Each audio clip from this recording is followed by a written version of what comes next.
আসসালামু আলাইকুম। আমি সুমিত বলছি কানাডা থেকে, বাংলাদেশ বা বাংলাদেশের বাইরে থেকে আপনারা যারা যেখান থেকে আমাকে দেখছেন সবাইকে জানাই আমার আন্তরিক শুভেচ্ছা ও অভিনন্দন। আপনাদেরকে আমি আজকে যে ইনফরমেশনগুলো দিব সেটা আপনারা খুবই মনোযোগ সহকারে শুনবেন এবং ধৈর্য ধরে পুরো ভিডিওটা দেখবেন।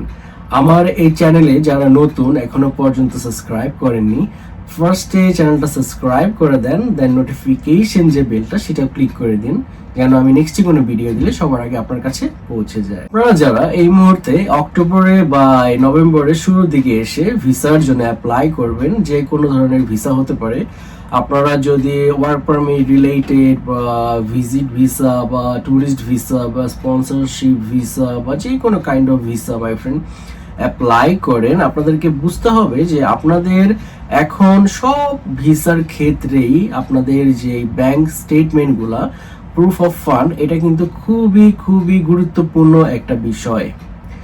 যে সিএ অ্যান্ড ভ্যালুয়েশন যে রিপোর্টগুলা, যারা আপনারা মনে করছেন যে আপনাদের প্রপার্টিস যে হিস্ট্রিগুলো আপনারা দেখাচ্ছেন, ব্যাংক ব্যালেন্সগুলো দেখাচ্ছেন, সেটা দিলেই হয়ে যাবে। যেমন 15-20 লাখ টাকা আপনি ব্যাংক স্টেটমেন্ট দেখিয়ে দিলেন এবং ধরলাম আপনি 50 লাখ টাকার একটা আপনার প্রপার্টিস দেখিয়ে দিলেন। আপনাদেরকে বুঝতে হবে যে CA report and valuation report এই জিনিসটা আসলে কি। আপনারা যারা বাংলাদেশে যে প্রপার্টিস গুলা দেখান, আপনাদের জায়গা সম্পত্তি গুলা দেখান, সেটা এখানকার ক্যানাডিয়ান যে অর্থ সেটার সাথে তারা দেখে যে এটার ভ্যালু কত।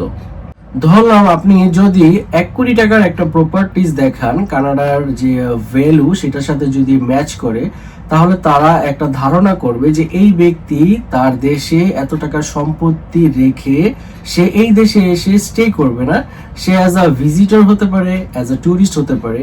তারা এসে এখানে তাদের যে ভিসাটা দেয়া হয়েছে, যেমন আপনি যদি ভিজিটর হিসাবে এখানে আসেন বা ট্যুরিস্ট হিসাবে এখানে আসেন, এসে আবার আপনি চলে যাবেন, এরকম একটা ধারণা এখানকার যে আইআরসিসি বলেন বা যারা আপনাদেরকে ভিসা দিবে, তারা এটা আপনাদেরকে দেখে তারপর তারা আপনাদের বাকি, যেমন আপনাদের ট্যাক্স কাগজ হতে পারে, আপনাদের যে ব্যাংক স্টেটমেন্ট হতে পারে। এখন ব্যাংক স্টেটমেন্ট বা প্রুফ অফ ফান্ড সম্পর্কে আমি বলছি, তারপরে ছোট্ট করে একটু বলতে চাই যে আপনি যে টাকাটা রাখেন ব্যাংকে, রেখে আবার আপনি খরচ করে ফেলেন, অল্প অল্প করে খরচ করেন। আপনার যেমন টিকিটের টাকার জন্য আপনি উঠাতে পারেন বা আপনি যে কোনো খরচের জন্য উঠাতে পারেন, এই কাজটা করবেন না।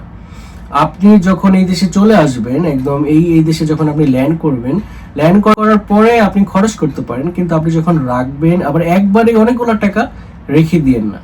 টাকাটা আপনি অল্প অল্প করে রাখবেন এবং আপনার যে আয়ের উৎস সেটাও আপনি দেখাবেন। এখন আমি এগুলা আমার গত ভিডিওতে বলেছি, এই ভিডিওতে ছোট্ট করে বললাম কারণ আমার এই ভিডিওতে আপনাদের যে রিফিউজালের হার বাড়ছে সেটার পিছনে যে কারণগুলা, তার মধ্যে এই ফার্স্ট কারণ হচ্ছে এইটা। এখন আপনাদেরকে কি করতে হবে সেটা আপনি ভালো করে শুনুন। আপনার যে সিএ অ্যান্ড ভ্যালুয়েশন রিপোর্ট, সেটা আপনার যেন এই দেশের টাকার সাথে ভালো পরিমাণে একটা অ্যামাউন্ট দাঁড় করাতে পারেন, তার জন্য আপনি আপনার বাবা মার প্রপার্টিজ দেখাতে পারেন বা আপনার ভাই বোনের প্রপার্টিজ দেখাতে পারেন। এমন করে আপনি আপনার ফাইলটা সাজাবেন যেন সেই ব্যক্তি বোঝে যে আপনাকে ভিসা দিবে, যেই এখানকার আমি বলেছি এর আগে আইআরসিসি হতে পারে, আপনার এখানকার যে গভর্নমেন্ট ইমিগ্রেশন যে যারা আপনার কাগজপত্রগুলো দেখবে, তারা যেন দেখে বুঝে যে আপনি এসে চলে যাবেন। আবার এটাও যেন বোঝে যে আপনি এখানে যে ঘুরতে আসবেন বা অ্যাজ আ ভিজিটর বা অ্যাজ আ ট্যুরিস্ট, আপনি যেই ভিসাতে আসেন, আপনি যেন এখানে এসে অ্যাটলিস্ট 2 থেকে 3 মাস আপনি আপনার খরচ দিয়ে চলতে পারেন। কারণ এখানে সবাই যে চাকরি নিয়ে আসবে তার কোনো গ্যারান্টি নেই। এখানে হাতে গোনা কয়েকজন তাদের চাকরি নিয়ে আসতে পারে। এখানে আপনাকে বুঝতে হবে যে এখানকার যে গভর্নমেন্ট বা এখানকার যেই ইমিগ্রেশন আছে, আপনাদেরকে যে একটা পজিটিভ LMI দিবে জবের জন্য, তার জন্য আপনার মধ্যে অনেক কোয়ালিফিকেশন তারা দেখবে, তার মধ্যে আপনার স্কিলসগুলা দেখবে, তার আপনার ওয়ার্ক যে এক্সপিরিয়েন্স কত বছরের সেটা দেখবে।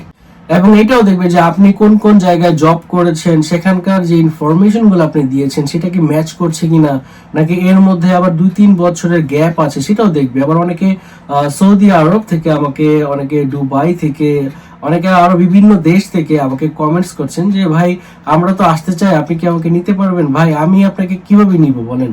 কানাডার ভিসার গ্যারান্টি কেউ দিতে পারে না। আপনার সমস্ত কাগজ ঠিক থাকার পরেও যদি আপনার লাকে না থাকে আপনি আসতে পারবেন না। আমার কথায় কিছু মনে করবেন না, আমি আপনাকে সহজ ভাবে বলছি যে আপনি আপনার যে কাগজপত্র, আপনার যে যোগ্যতা দক্ষতা সেটা কাজে লাগিয়ে যদি আপনি কোনো আইআরসিসি লয়ার আপনি ধরতে পারেন, আপনি হায়ার করতে পারেন, আপনি অনলাইনে আপনার অ্যাপয়েন্টমেন্ট নিতে পারেন একজন আইআরসিসির কনসালটেন্টের সাথে বা লয়ারের সাথে, যে আমি কিভাবে কি করলে আমি আসতে পারবো। সো আপনি অ্যাজ এ ট্রাক ড্রাইভার হতে পারেন, আপনি প্লাম্বার হতে পারেন, আপনি কার্পেন্টার হতে পারেন, কিন্তু আপনাকে মনে রাখতে হবে যে আপনার ভিসার যে রিফিউজাল হতে পারে তার যে কারণটা সেটা যদি আপনি আগে থেকে রাখেন, ঠিক করে ফেলেন, তাহলে আপনার ভিসা রিফিউজাল হওয়ার সম্ভাবনা খুবই কম। যে বাংলাদেশের যে অবস্থা এখন, আপনার নিউজ খুললেই দেখা যাচ্ছে যে বিভিন্ন রকম সমস্যা, আমি তুলে ধরতে চাই না, আপনারা সবাই জানেন। এগুলা দেখার পরও এখন বাংলাদেশের মানুষকে যে ভিসা দিবে সেটা নিয়েও তারা দুশ্চিন্তার মধ্যে আছে। আবার এখন আপনারা দেখেন বাংলাদেশ থেকে অনেক স্টুডেন্ট ভাই ও বোনেরা এই মুহূর্তে কানাডাতে আছেন, তাদেরও একটা স্টাডি পারমিট আপনার দরকার, বা আপনার যারা ওয়ার্ক পারমিটে এসেছিল এখানে অনেক আগে, হ্যাঁ আপনার তাদের যে ওয়ার্ক পারমিট সেটাও রিনিউ করা দরকার। সো এগুলা নিয়ে এখন আসলে ওদেরও তো একটা ফ্যামিলি আছে, ওদেরও তো ভিসাটা রিনিউ করা দরকার। যারা স্টুডেন্ট তাদেরও তো একটা স্বপ্ন নিয়ে দেশে এসেছিল, কেমন? সো আপনারা আবার নতুন করে যদি এখানে আসেন তাহলে আপনাদের যে আবার ভিসাটা রিনিউ করতে হবে সেই সমস্ত বিষয়গুলি তারা চিন্তা ভাবনা করে। আবার এখানে যারা আসে, আসার পর আর যেতে চায় না, এখানে এসে পিআর এর জন্য অ্যাপ্লাই করে, বিভিন্ন রকমের কাজ করে হ্যান্ড ক্যাশে। মনে করেন যে আপনি যদি এখানে আসেন, এই দেশে সুন্দর একটা দেশ ছেড়ে আপনি তো যেতে চাইবেন না, সেটা তারা জানে। সো আমি আপনাদেরকে বলতে চাই যে আপনারা যারা এই মুহূর্তে অ্যাপ্লাই করবেন, আপনাদের সিএ ভ্যালুয়েশন যে রিপোর্টগুলো সেগুলো আপনার কোনো লয়ার বা এজেন্সিতে গিয়ে আপনারা দেখবেন যে এই দেশের কত টাকা আসে, এই দেশের প্রপার্টিসের সাথে কি মানে ওরকম ভাবে যায় কিনা যে আপনি এখানে অ্যাপ্লাই করলে আপনার ভিসাটা দেওয়ার সম্ভাবনা 80% থাকে অ্যাটলিস্ট। আর আপনি চেষ্টা করবেন যেন আপনার যে ইনকাম সোর্স সেটা আপনি অল্প অল্প করে ব্যাংকে রাখবেন, আর সেই টাকাটা আপনি উঠাবেন না দয়া করে প্লিজ। সেই টাকাটা আপনি যখন এখানে এসে পড়বেন তখন আপনি উঠাবেন। আর আরেকটা কথা, আবার অনেকেই আমি দেখছি যে এই মুহূর্তে ভিজিটর ট্যুরিস্ট ভিসার জন্য তাদের যে ব্যক্তিগত মানে অলংকার টলংকার সেগুলাও দেখাচ্ছেন আপনারা, না এগুলা আসলে কোনো কাজে লাগবে না। তারপর অনেকে আছে যারা কিনা ইনকাম ট্যাক্স দেয় না, কিন্তু ভিসা পাওয়ার জন্য ইনকাম ট্যাক্সের একটা ফাইল করে, 2-3 মাসের একটা ইনকাম ট্যাক্সের তারা দেখিয়ে দেয়। আসলে আপনারা জানেন যে সব কর্মপ্রতিষ্ঠানেই কিন্তু ইনকাম ট্যাক্সের যে বিষয়টা সেটা কিন্তু নেই। সো আপনার যদি না থাকে আপনি দেখাবেন না, আর যদি থাকে তাহলে অবশ্যই আপনি দেখাবেন। আপনারা যে পাসপোর্টের মধ্যে অনেকের যে কারেন্ট অ্যাড্রেস, পার্মানেন্ট অ্যাড্রেস এগুলা নিয়ে চিন্তা ভাবনা করেন, আপনাদের বিদ্যুৎ বিল, এগুলি কোনো ফ্যাক্ট না, এগুলো ভিসার জন্য কোনো ওরকম কোনো জটিল বিষয় না যে ভিসা রিফিউজালের জন্য।